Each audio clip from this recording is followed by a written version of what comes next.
Hello and welcome to the Mik One podcast, where I sit down with industry leaders to discuss the project-to-product movement.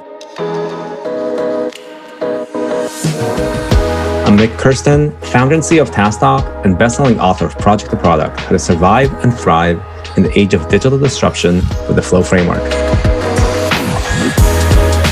Before we begin, I want to take a moment to acknowledge International Women's Day, which took place on March 8th. This year's theme is Choose the Challenge, a call to action for challenging and calling out gender bias and inequality, seeking out and celebrating women's achievements, and creating an inclusive world. I find this such an important cause, and I'm happy to say that since publishing Project to Product in 2018, I have dedicated all author proceeds to supporting women and minorities in technology. Many of the women whose work has inspired me most have already appeared on this podcast. Celebrating this International Women's Day 2021, I'm thrilled to welcome Robin Yeman, one of the foremost authorities on applying principles of flow and value streams to complex systems of systems. Robin is a senior fellow and Agile and DevSecOps enterprise coach at Lockheed Martin, and her expertise spans over 25 years in software engineering with a focus on Agile DevSecOps, building large complex solutions across multiple domains. Robin tells some amazing stories on this podcast that I think will resonate with anyone who's tried to apply the concepts of Agile and DevOps at scale. So with that, let's get started. Hello, everyone, and welcome to the Project to Product podcast. I'm so happy to be here with Robin Yeman. And Robin and I met around 2015 while she was working on the Orion spacecraft, which is somewhat infamous for being a way for us to get to Mars at some point. And I think even more interestingly is we're now entering this era where we're seeing microservices on planes and value streams in space. And I think Robin has been one of the people who has been spearheading the thought leadership, the way to approach working with these kinds of extremely complex systems of systems. So Robin, welcome. It's so great to have you here. Thank you. I really appreciate it. You've got quite an all-star cast, so I'm a little bit humbled to be here. Well, I mean, it's been amazing to have from the people who've been applying the principles that you and I hold so near and dear around flow, around Agile and DevOps and value streams. But I think some of what I've seen and you doing and heard you talking about it around applying this in this complex a domain where safety is critical, where regulations are critical, but where moving fast is more critical than it's ever been.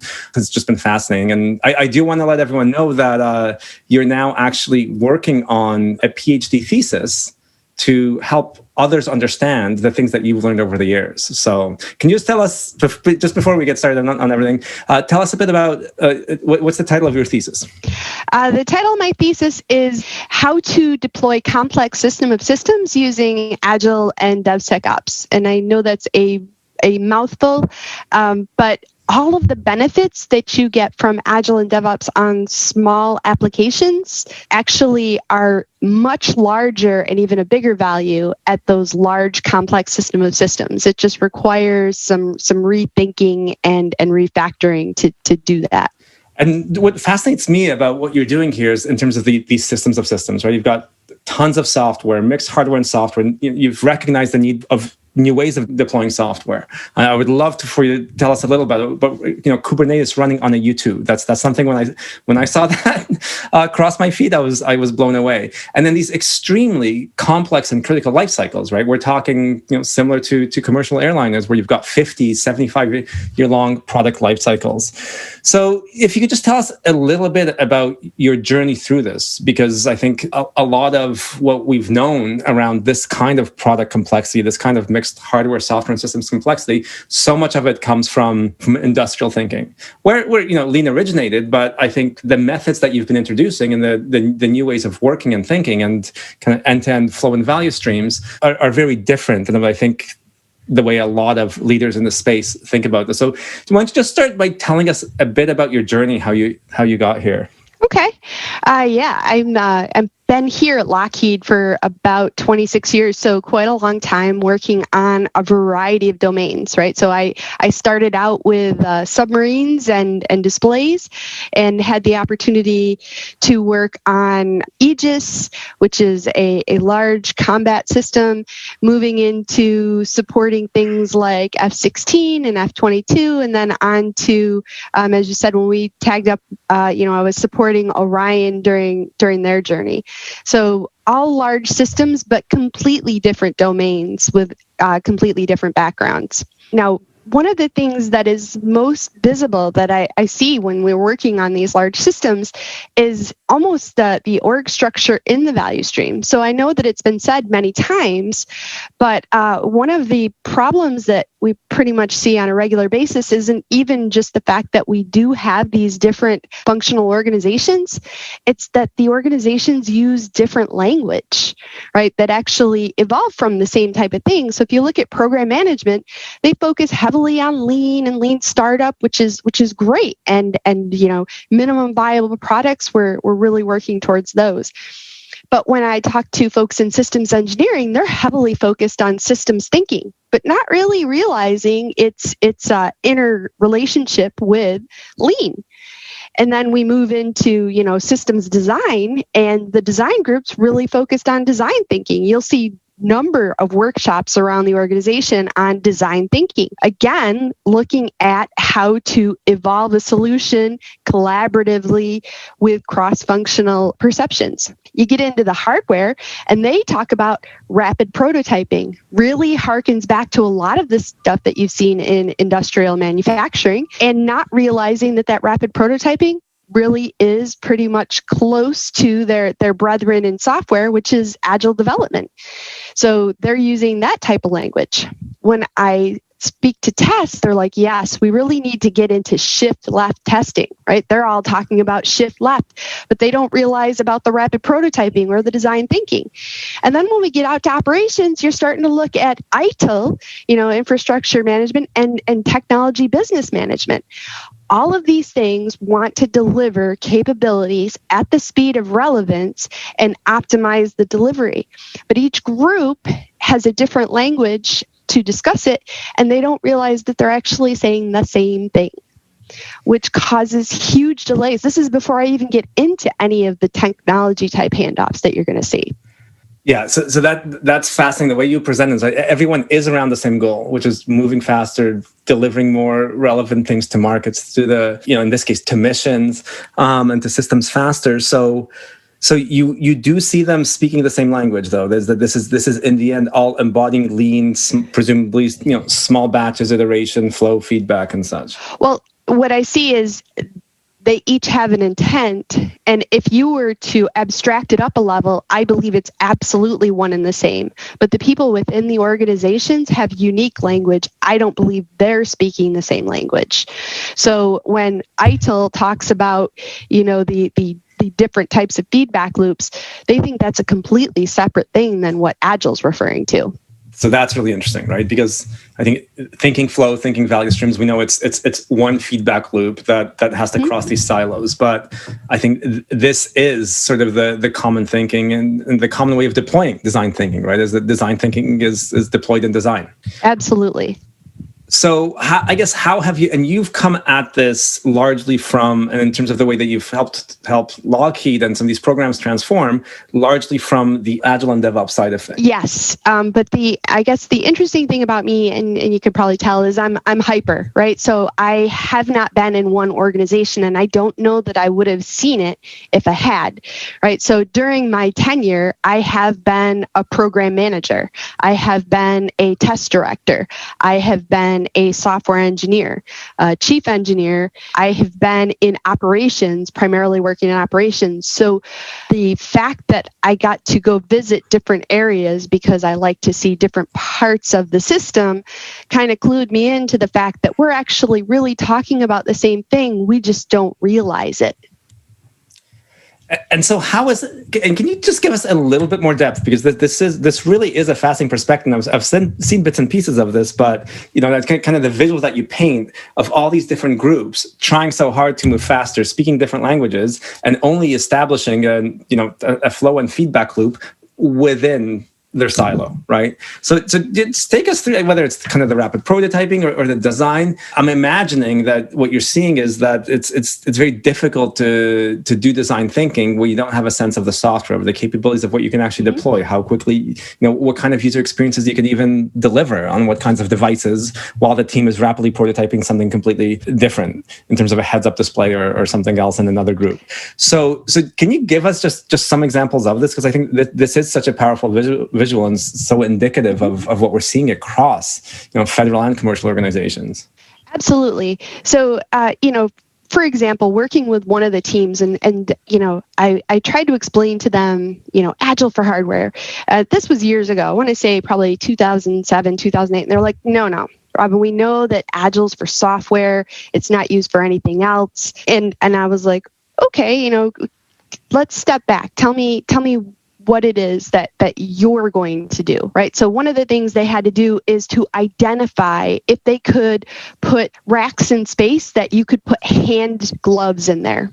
And I was like, okay, so how are you going to do that? Well, that's easy. We're developing a cardboard prototype, and we created it the exact dimensions, and we put our hands in there. And I'm like, oh, so rapid, fast feedback, exactly if I was building software and writing a quick unit test and trying it out. I said, so the domain and the material is different, but the thought process is exactly the same. And I think we get so ingrained into that thought process, we can't see how it would apply to other things. The same thing in management. We talk about things like story mapping in Agile all the time. But if you go back to the 40s when they started program management type discussions, precedence diagramming. Well, precedence diagramming looks a whole lot like story mapping. Different language, same thing. So if I want to, and this is usually how I am able to work with our programs to make these large leaps, because to them this is scary stuff, is to say, actually, I'm really just talking about precedence diagramming here. Oh, that's okay. We can do that. But the problem is if you're not aware of that language, if you haven't hopped around and seen these different types, you don't realize we're actually saying the same thing. And I think what you see is people grow up and they become managers, and they're program managers. That's their number one job. They do that forever. So they don't actually ever see that in operations, this infrastructure, technology, ITIL is really looking at a lot of the same things in operations that they're doing when they're starting off their programs. And so because we have all of these amazing different capabilities and processes, we're not kind of coming back to that lean value stream where they all are, right? They're all saying, hey, let's limit work in progress. Let's really visualize our work from end to end. Let's create a connection between, once I create my models, how do they flow into the software? And then once I create the software, how do I validate that it actually implemented the model, right? So what does that test look like? And primarily, in order to deliver a solution, right? And my customers care about solution. They care about when I'm going to deploy a satellite, when I'm going to provide the next missile capability. They don't actually, even though they may think they do, care about how many lines of code I wrote or even how fast I wrote them. Because if I wrote them really fast, but the test team was off doing something else for another team, the customer doesn't actually get to realize that speed of delivery. So until we can really kind of develop that Rosetta Stone, that common language that we could use across so that people in operations know exactly what somebody in systems engineering is talking to and can relate it to something, it makes it very difficult to get products and services out the door rapidly. Yeah, and I think ever since we met 5 years ago, I think you and I have had this very similar perspective and been on the same journey of helping organizations develop that common language. And I think the thing that I learned through this, and I think that you actually you've got some amazing examples and insights on, is that some of these languages, they're there for a reason. The precedence diagramming, right? That evolved from something. It became its own language. People started using it. It's the same. Story points became their own language. Cardboard prototyping is its own language. And as I've worked more closely with kind of different silos in different organizations, I've actually developed this appreciation for the languages that they've developed, right? And the way that they vary, right? The way that ITIL teams operate services versus the way that SREs are working right now versus all of the technical language and jargon that we see around modern cloud architectures. These things are really important languages for those teams to do what they do well. But there's just such, I guess the challenge is it's back to, it's a Tower of Babel, right? Like we need some Rosetta Stone. Yeah, a translation at this layer, not that they can't specialize, but a translation so that they know that they're not redoing the same thing. When I first started working Agile programs, and that was about 2002, here at Lockheed, we always get a requirements database, whether that's in doors or whether I get something, from a requirements document. But the first thing I did was I decomposed all of those different requirements in doors. Okay. Then I was like, okay, so we're doing Agile now. We're going to have an Agile product backlog. So then I created the Agile product backlog.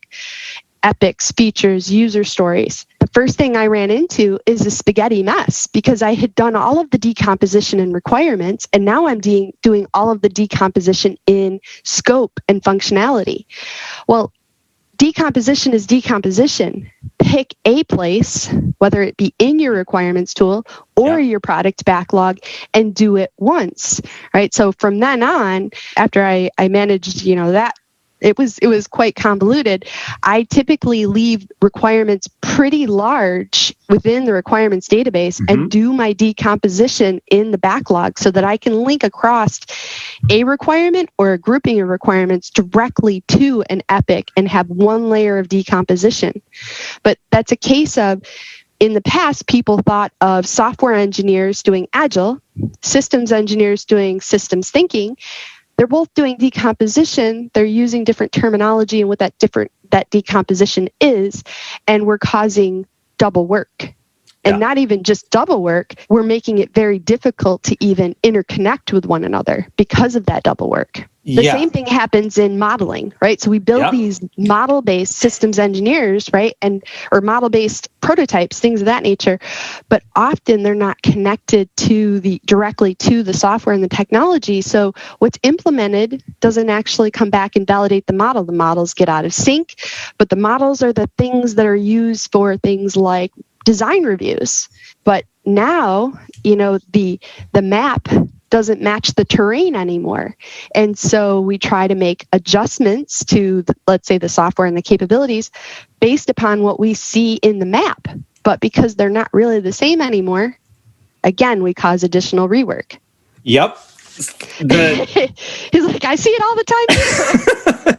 Yeah, and so I'm just reflecting on my own journey with this because I think that two key things you've said. I just started thinking that if we could just give everyone their own languages, right, and then somehow federate those, synchronize them and connect the different silos, that would be enough. But I think as you're noticing, it's helpful. We've done some things together that have actually produced those results of connecting doors to product management and Agile tools. It helps, but if you do it the wrong way, and I think you just shared a really important insight, right? Like I'm working with a number of organizations where sort of at the program requirements level, they actually need to decide a feature may be implemented in hardware or software, and until you get a little further down the experimentation or MVP or design thinking side, you don't even know, right? So if you're now, it's just such a great example that you're giving, you now feed out those requirements to all those teams who do all that duplicate work. None of it flows back to actually make a sound decision on where we should do this, how we should do it. It's this tremendous amount of waste and duplicate work. So you're saying, I think, something that's really important, which is to understand where that decomposition of work needs to happen. And then, I guess, in the end, also to connect it back. You might learn something in that. Yeah, the tricky thing I'm seeing as well is, step one is what you said, and then you might learn something in that decomposition, right? We'll never get that performance profile in software. We actually need an FPGA here, or whatever the learning might be. Exactly. And if we don't have that feedback loop, so I always figure the ideal, now this is just my ideal, is that you link your requirements database, which I think is the ask, the what do I want, to your product backlog. That is the scope. That's the how I think I'm going to do the work. Linking to the repository, right, that you're going to put that work into, whether that's, a Git repository or whether it's a document repository, whatever I'm building. And then linking that over to my automated test suite, which is then going to come back and feed back in to my backlog because that's against the scope, which then will trace back into that originating requirement. And I think if you link all of those tools and create some sort of mapping of the language, people would have that common understanding of the vision. You could remove a lot of that duplicate rework, which we do over and over again, and also remove a lot of the defects because of that duplicate work. I mean, a lot of times it's not some complex algorithm that's the problem. It's kind of down at the basics. Yeah, exactly. I mean, I could not agree more, but I do think that your approach of thinking about it is where the work is decomposed is actually a really important way to look at this problem. And then the other thing I've noticed over the more recent years is back to your point on the common language. So I actually thought we could solve this, connecting these systems, these different vocabularies, these different ways that people work and the way they collaborate, they plan, they prototype, and they build systems. But then what I realized is that wasn't enough, because we ended up seeing these organizations over and over who seemed to be doing all the right things, followed some of what you just said right now. But where they were ending up was that they had, it's in the end, it's all these local optimizations within silos, right? Where the Agile team was doing great. The design team was doing great. The hardware team was producing amazing things that executives were just thrilled to see, and how cool those could be. But like you said, the end-to-end time of delivery was unknown, and it just felt too slow, and it was not that thing being optimized. It was just what we now know from manufacturing. It's the cycle times within each of those silos that you described that were being optimized. So my view on this, I'd love to get your reflections on this, as in the whole point of the flow framework and the flow metrics is, we need to establish a minimal common vocabulary, right? Those languages in each of the silos are important, but we need to think about not just the cycle time of how long it took us to prototype or to release some software and push some updates, but we always need to have a separate language that's oriented about how the value we've delivered. So flow time, the time to value, is everyone needs to understand. And what's your, I guess, how have you been approaching this? Because it's how you think, it's how you've inspired me to think. When we're trying to get people to think of these end-to-end value streams of what was it? You had that great line, the living value, the speed of relevance. The speed of relevance is this. So potentially, if I'm Netflix, right, and I'm not, but Netflix, right, they're updates every second, and that's perfect because that's what they need. But let's say I want to make a deployment to a weapon system like Aegis. Well, there's actually a lot of different things that I need to do to make that update. That being said, I've also got multiple different chips with different hardware on them. So speed of relevance for Aegis could be an update every 3 to 6 months because I've got to train people on that new capability. I have to update a series of documents, right? There's a huge amount of work for that deployment. So speed of relevance is as fast as your customer can consume and that is valuable to them, versus everybody's like, we need continuous deployment.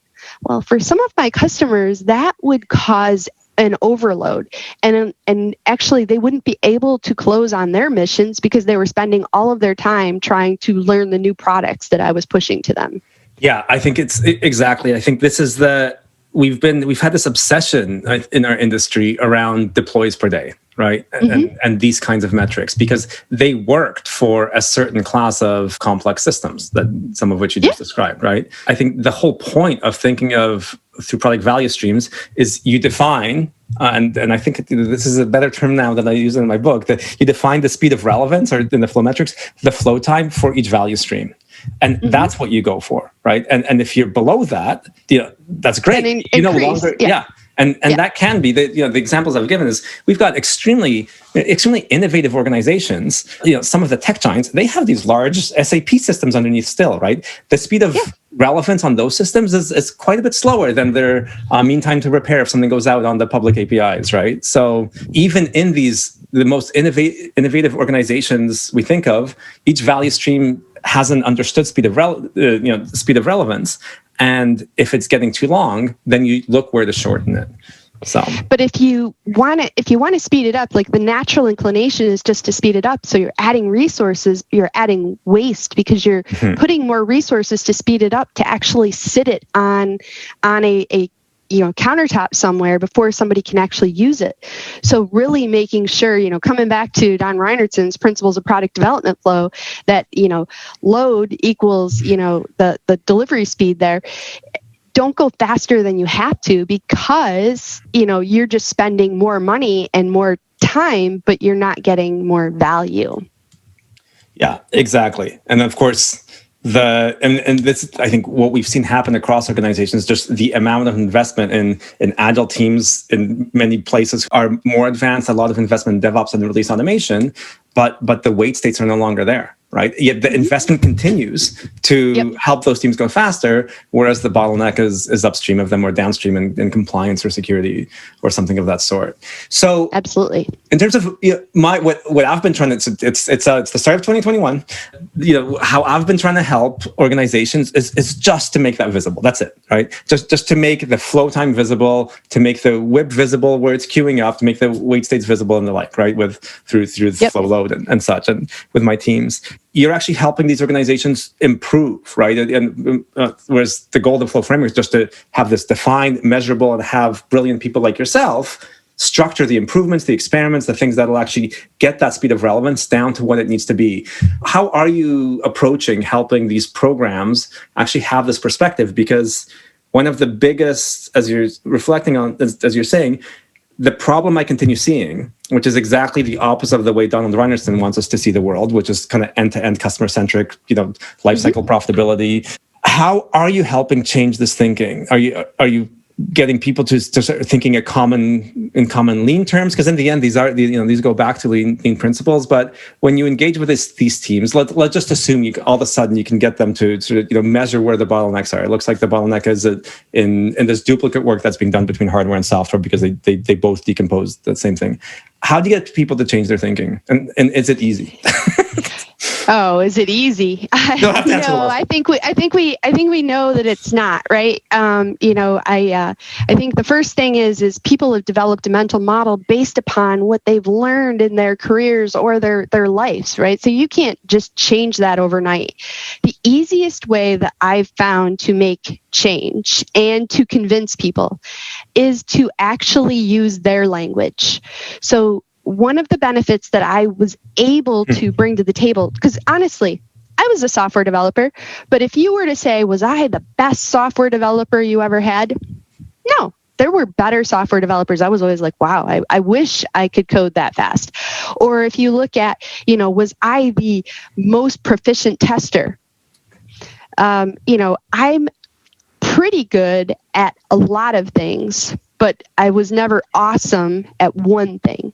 But the one thing I have been able to bring to the table is by visiting these different areas, by being interested in how all of the system works, I have been able to learn the different lingo from management versus systems engineering versus talking to the hardware engineers versus talking to electronics and firmware. And when I'm talking to somebody, I use their language, right? So I internalize what the core concept is and use in their language. When we talk about things like people want to know in management, at least in a lot of our government programs, what's critical path? Well, critical path is the soonest that I can get something done. So we're just laying out dependencies. And systems engineers really understand the pain of dependencies, right? So that's how you're going to communicate with them. Mm-hmm. If I'm talking to test, right, it's pretty easy to say, beginning with the end in mind actually reduces the number of tests you have to create, right? If I begin with what the outcome is, the answer to the test question, then I can get there. So I think part of the benefit I bring is actually being able to see this cross view and almost be a translator, because a lot of times people are scared. The first thing they would say is, Robin, we build safety critical systems. Agile, that's just fast development. And when you walk them through what Agile really is, which is basically empirical planning, the scientific method, evaluation, right, from my hypothesis, trying something out and validating it back and iterating, they get that, right? We try to make things sound too tough, too complex, which then makes it sound like that's going to be a huge uphill battle. And that has allowed me to be really successful. You can't tell people it has to go this way because I said so. You can't tell them, hey, just listen to me because I know what I'm talking about. None of that works. You have to appeal to where they are and their mental model and let them visualize it in their terms. Yeah, I think there's something so profound to that is helping people use their language, right? It gets them bought in and it helps them understand that these are the same concepts. And I've noticed this, so I wonder what your take on this will be. Interesting effect when you start doing that, because once you start using their language, you can start saying, okay, well, where are you getting stuck, right? Where is your bottleneck? And then all of a sudden, you're saying that to someone putting out an MVP. It's like, well, the software's not moving fast enough. Well, you need flow between you and the software teams, or the hardware, the prototyping teams. We're still waiting on them. Well, meanwhile, the hardware team says, well, we're still waiting on the design, the specification, the business the analysis that we need for this, and we've been waiting for 4 weeks, and the meeting got rescheduled 3 times. So there's this natural pull I find each of the silos has because they all want to deliver value faster, and they have upstream and downstream dependencies. And if we can actually show them where things get stuck, where queues are too big, and where you've got these long wait states, it is pretty. My experience is it's pretty amazing how quick the buy-in to this more end-to-end thinking is. It definitely. So I can tell you about this old case. So I want to say probably 2005, 2006, and I was working this mission critical program, but primarily for sustainment and operations. And like I said, I am very curious, very nosy. I want to see how things work. And, my primary job is to develop these patches, and then they would deploy these patches into operations to make certain things happen. I created this patch, and the first thing I did is run down to what they call the racetrack to visualize it, see what happened in operations. But when I got there, I saw an engineer updating my patch. I was like, what you doing? Why are you doing that? He said, oh, I just have to make it work in operations. Oh, so we know that that's a simple, environment statement at the front to say where I'm at and setting my paths, right? So he's just updating the paths, which you'd say doesn't take very long, maybe 5-10 minutes. But keep in mind that I was an engineer within a cube of 400 engineers whose entire jobs were building patches. And there was an entire set of teams down in operations that would update our patches to work in operations. I gave it a try. I was like, oh, this is what you need. And I went back and I started putting that at the front of anything I did, right? At the front of all my code. And people were like, oh, she's really fast. Her patch is always going fast. She must be an amazing developer. Like I said, I was never the best developer. I was good. It had nothing to do with that. It's because I knew what was the next step in that value stream, and it resulted in my patches going in, I want to say 75% faster. Like people would come to me specifically because they're like, Robins will go in first. And the reason Robins will go in first is because they didn't need somebody to just make a quick update to make it work in operations. Now, anybody 3 tiers up would never see that. They would not realize that. But the amount of delay that just something like that costs is amazing. And so by simply doing nothing other than being curious to see what the next person had to do with my product, changed the game, right? I see that time and time again across the board when I'm working on models. What are you going to do with this model? How are you going to put it into the digital twin? Oh, well, if you have to do that, then this is how I'm going to set it up. It changes how you build if you know how somebody else is going to use it. That's amazing. So this amazing level of systems thinking that you've achieved all came from you selfishly wanting to get your patches out faster. Yeah, I'm nosy, and I'm nosy. People will tell you. I'm curious. I want to know what's going on. I'm the first person to ask why. Yeah. Okay. So, and that's exactly what we need to do, right? Is to elevate the people who can think that way, who realize, okay, just with 2% extra effort of mine here, the flow and time to value is going to reduce, tremendously.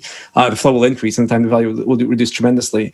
So, and I guess somehow to make it, the thing about systems is we need to make these things visible systemically as well, right? Because we can't rely on, there were another 399 people who had not come to this conclusion as quickly as you had, right? So, and this goes back to this thing that you've told me repeatedly that's been haunting me since you told me. You said to me, we know these things, right? The people listening to this podcast are going to just be nodding their head as you're saying some of these things. So back to quote you directly is, if everybody is saying it, why aren't we doing it? Right? Why is it that so eloquently stated why this is so important? It's just one small example, right? And if you pile on these kinds of improvements and look for these constraints, you can bring complex systems to market 5 or 10 times faster. And that's a really, really profound statement. So, and with a profound impact. Given that I know this research question has been on your mind with you working on your thesis. If everybody's saying it, why aren't we doing it? Give us some more color on that, just on that question itself. I've been really working, anybody who's been working on their dissertation, they know you come up with your top 10 questions and then you try to narrow them down. And it's been really difficult because you're supposed to develop new knowledge, right? New material that hasn't been developed before. And the more research I do, the more I see that these cool ideas are everywhere, right? I have done, a lot of research and reading on digital engineering, a number of papers on model-based engineering, Agile, DevOps, DevSecOps, across the board. And they're all saying the same things, which then led me to go back in, because I work as a government contractor. The first thing I did is say, okay, so have we always known this in the government? And I went back a few years to read different Defense Innovation Board papers, which is, a commercial board to bring innovation to the government. And the interesting thing is there was a paper that came out in 2018 from the Defense Innovation Board saying we need to change how we build software. And there was actually a very similar paper that said the same thing in early 2000s. And then another very similar paper at the end of the 1980s. And so in my head, I was thinking, we keep saying the same thing. It looks like even across the board, people are coming to the same conclusions. Why aren't people implementing them? And I think it's too easy to say, oh, they're being stubborn or it's change or it's hard. There's something there. I don't know what it is, but there's something there that's causing us not to buy in and make these fundamental changes that would make our lives easier and allow us to deliver products and services faster. Yeah. And I came at it as interesting. For me, it was a really similar question, right? There's given that, and I'd say some organizations. Well, first of all, my perspective was some teams have mastered the right ways of doing it in incredible ways. They're able to bring more value to market than an entire organization. And I got that. For me, that was a very visceral thing because I learned it through open source, right? And it was like it was mind-blowing to me that when I was coming from open source and doing my thesis studying large organizations, software organizations, and I was doing the productivity master, it's like, is it really true that this team of 6 loosely collected individuals working on Tomcat or Kubernetes or something else, that this open source project can deliver more usable value to market than an organization of 1,000 people? Like, this can't be true. But those are, with the right kind of systems thinking, you start realizing, well, when you stack all those impediments and all that slowness and you fix all those things, you really can get to 10x, 100x, in some cases 1,000x the levels of flow of value. And then, like you, in studying, for me, it was when I was writing the project, I was like, okay, I just kept realizing that I needed to read books I hadn't read, that I skimmed or looked at the presentation or whatever I'd done. So I ended up reading, must have been a couple dozen books actually through the course of writing the books. And I had the same conclusion as you. These are fundamentally saying the same thing. And then somehow, interestingly, they actually all do point back to Don Reinertsen, but that's another story. And of course, his work builds on lean, and Gene can point me at re-engineer the corporation. There's the same core here. So I think your research question is the question that I think we should all be answering ourselves as we're trying to help our organizations in 2021 is, given we know the practices, this was the question I posed to Dawn on the panel that we did together with Dean and Gina at the Global Safe Summit. Is like, given you actually gave us the practices many years ago now, is maybe the bottleneck really is us applying those and then I think, Robin, you're saying some key things that I think I want us to understand better and to take away, is that you're somehow implying that the lack of this common language is it's somehow related to the fact that the practices are known, they're being practiced in silos, but they're not being practiced end to end. So do you think that's one of the reasons, that the no common language? Is that one of the things that your research question is going to unveil? Well, it's one of the things that I'm going to research. I don't know, but from an anecdotal visual, I've seen us do the same thing, like decomposition, in multiple places because we didn't realize somebody else was doing that as well, and we had called it a different name. I was chatting with a new program. They were bringing on a consultation for a consultant company to do agile management for the program. And I said, well, we're already implementing Agile. You can, but do you need a separate consultant to do the Agile management? And they're like, oh, you're working on the technical, Robin. We need to understand how you manage the program, which comes back to fundamentally, they don't realize that actually Scrum entirely a management methodology. It happens time and time again. Another funny story was over in the UK. They really wanted to get their entire team ready for being able to implement Agile. They trained all of the program managers on DSDM. They trained all of the teams on Scrum. Again, we just know they're two different flavors of Agile. But if I'm in program management versus software engineering, I think that Scrum is the way to go for software, but over in the UK, they hear a lot about DSDM in management. It's a language thing, and not necessarily a step back to be able to make sure we're all on the same page. Because if we're speaking different languages, it's just like that canoe. I've gone canoeing with my family, and they always do it wrong. I'm doing it right, obviously, right? So when you row at a different speed in a different way, there's one thing that happens. You just go around in the circle, right? Unless we're all going in the same direction at the same cadence. And so if we can't create that common language, I feel like we're spending a lot of time in this circle before we actually get to the goal. Yep, and obviously, even if that common cadence is slower than your cadence, Robin, it goes straighter and faster. So I think the interesting thing is that we are seeing some others doing it. Your story, doing things the right way. Your story of these patches. Can your recent story on the Kubernetes on a U2? So how do you find those examples of these things working again? Because I think my challenge is when organizations make all and leaders within organizations and then different functions within organizations make all these excuses that no, that won't work here. And then of course you break through that saying, well, the language you're actually using is the language of Agile, is the language of Lean.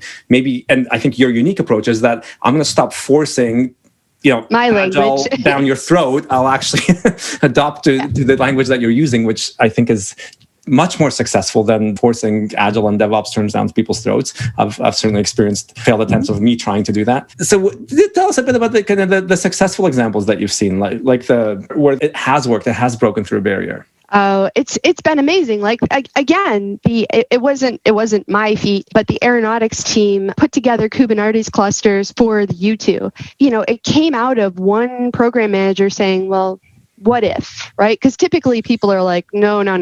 We already know how this works. Just leave well enough alone. He said, what if? And by doing that, one of the things that they realized is, the deployment was just so much faster. Like they could make changes and get a deployment out, which we all know, but that's new for them. The processing and data power because of the cluster was such that they'd never had that much data before, which allowed them to do different things with the mission than they'd ever thought of. And the program manager told me, he goes, it's like breathing new life into the U2, because a lot of these programs, a lot of these large complex systems, they're not brand new. They've been around for 20, 30 years, right? So being able to take something and breathe new life into it and get new value out of it is huge. The only thing that we can do is say, what if, and keep working with the next program. Could we do this? If you can't, why not? Ask the question. And once you start asking the question, I think you see amazing results. We've had a number of our IRADs doing the same thing. They're like, oh, actually, you know what? It used to take us, and it did, no kidding, months and months to get an environment out for this brand new team. I had another team get one in a matter of hours. They were like, how is that even possible? To them, it was magical. Like, is that even possible? They had thought of, well, I need to purchase hardware, and then I need to image the hardware, and then I need to put, the different tools on it, and I need to integrate it, right? This all takes time, as opposed to, I have an AWS image that you can use today on somebody else's hardware. It's not rocket science to us, but when people see it and experience it, it's amazing, right? Okay. It's just allowed to deliver amazing. So what if, and then those successes, right? Because the other thing that you're saying is the people who have trouble, seeing that there's a different, better way that's this transformative, and that allows a completely different space of outcomes. So the guidance you're giving us is do the what if, which will then cause new ways of looking at working and focusing on value.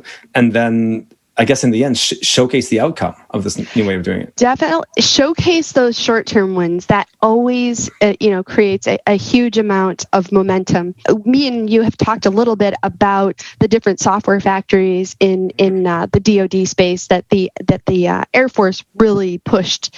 And in 2018, you had Kessel Run. You had one of those software factories. There's about 30 to 40. To me, they feel like popcorn poppers. They're popping up all over the place where they're building mission critical capabilities. And the knowledge of what they were able to achieve on Kessel Run and being able to share that really resulted in that momentum of being able to get those others. So showcasing those short-term wins is huge. Even if you yourself, and I've found this myself, don't believe that it was a huge win, sharing that with others who are not used to thinking this way, all of a sudden creates, a train in itself. Yeah, and for anyone interested, I think that's so key, right? And Brian Kroger, one of the visionaries of Kessel Run, in the previous edition of this podcast, he went through that. He went through how they thought about that win, very similar to your U2 story, enable completely new capabilities, and then just the power of showcasing that. So I think it is, as people look to, into their plans for this year, figure out what that what if is, and figure out what that showcase is. Because I think in the end, we have to break through the why people not doing it. They're not having the right organizational structure in place, measurement structure, managerial program structure. And I think you're giving us a pattern for doing that. So, Robin, I guess the other thing I'm taking from this is that as that happens, right, as you've created you've done the what if, you've created the existence proof, the proof point, we can do this. Even, I think that the U2 example is so extreme. So you can actually prove that on the U2. Anyone listening can probably prove that on their own masses of legacy and older systems and the different things that they're struggling with. The other thing that I think is so valuable that I've seen working on these things is showcasing that with a common language, and a language that resonates with the people that you need to impact to change the structure and dynamics of the organization, right? So to say we brought this to market this much faster, right? By actually giving this team the space to build this and reducing their flow load, reducing their WIP, they were able to innovate faster than we've ever seen in this organization. By allowing them to use modern web and cloud technologies like the AWS images you're talking about, serverless, they're showing us how we can scale this within our organization. So I think the other thing I'm hearing is that just to make sure to present that in not the language of, we were able to stand up the Kubernetes cluster that much more quickly, but we were able to deliver value at the speed of relevance. And that's what you've been asking for all this time. And let's scale that out in the back half of 2021. Absolutely. Don't focus so much on the inputs, which I know I am not the inventor of this statement. Focus on the outcomes that you're able to achieve. And by using that language with those stakeholders, I think you can accomplish so much more than trying to give them buzzwords and cool new things to try out. Excellent.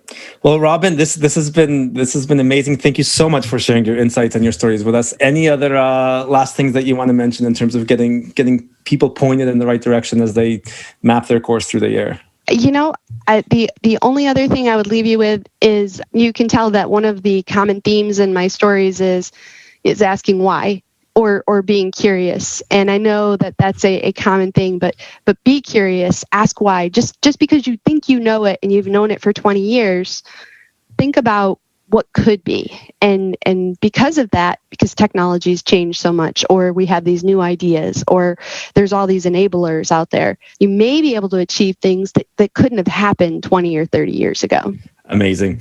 Well, Robin, thank you so much, and I will be following your research closely. Thank you. All right, I appreciate it.